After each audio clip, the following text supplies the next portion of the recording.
So in England, there's a category of 3 directors: Sam Mendes, Danny Boyle, and the legend that is Edgar Wright. I would say that he's arguably the best out of the 3. He's definitely one of my favourites. And this time, he's gone full horror. Edgar's directed certain films like Baby Driver, Scott Pilgrim vs. the World, and of course, the legendary Cornetto trilogy. Do you want anything from the shop?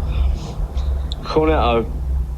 So most of the time you can kind of know what to expect from Edgar Wright, but what do we expect from Edgar Wright this time? His films often combine adult themes with childish humour, but it's his editing style that is by far the most notable aspect of his auteur style. Edgar Wright's style stems all the way from his days writing and directing the TV series Space, the collective ensemble of world-class actors, editing and screenplay writers. They've kind of followed him ever since, and I am so looking forward to anything that he has his mind set on, whether it's TV or film. He is returning to his independent roots with Last Night in Soho. So the film, from what we know so far, stars Thomasin McKenzie, Matt Smith, and Anya Taylor-Joy as the ever-present singer and idol Sandy. I feel like Anya sort of appears to be in almost every single thing that I watch at the moment, but I'm not complaining because she is a good actress. So the film is about Eloise, who is a young woman. She's a fashion designer that goes to London, and you can kind of tell that she's a bit antisocial, I think, with a sort of a weird ability. So with this ability, it kind of forces her back in time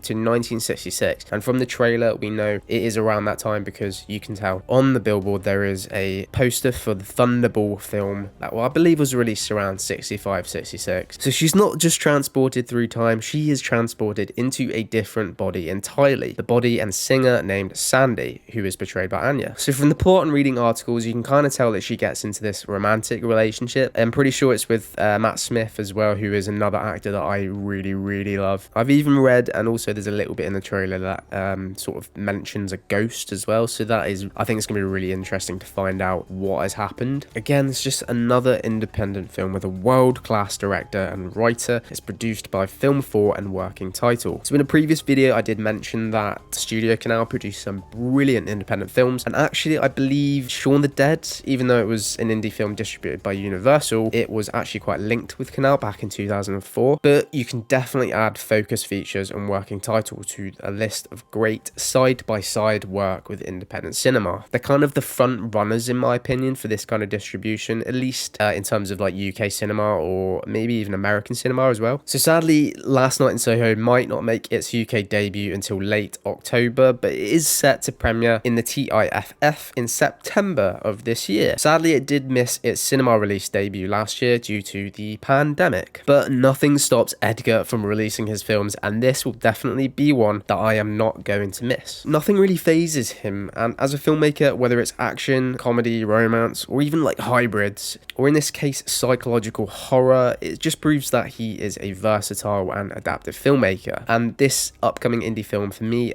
personally, it can't and I don't think it will be missed. Just so you know, just to add, I am not the music guy for this film, even though I'd love to collect a credit for the best music at the Oscars. It's not me, sadly. So I appreciate you watching. Please do me a big favor if you enjoyed this video and give it a like, and if you haven't already but like the look of my content, then please do subscribe. I would be very grateful. But for now, take care everybody.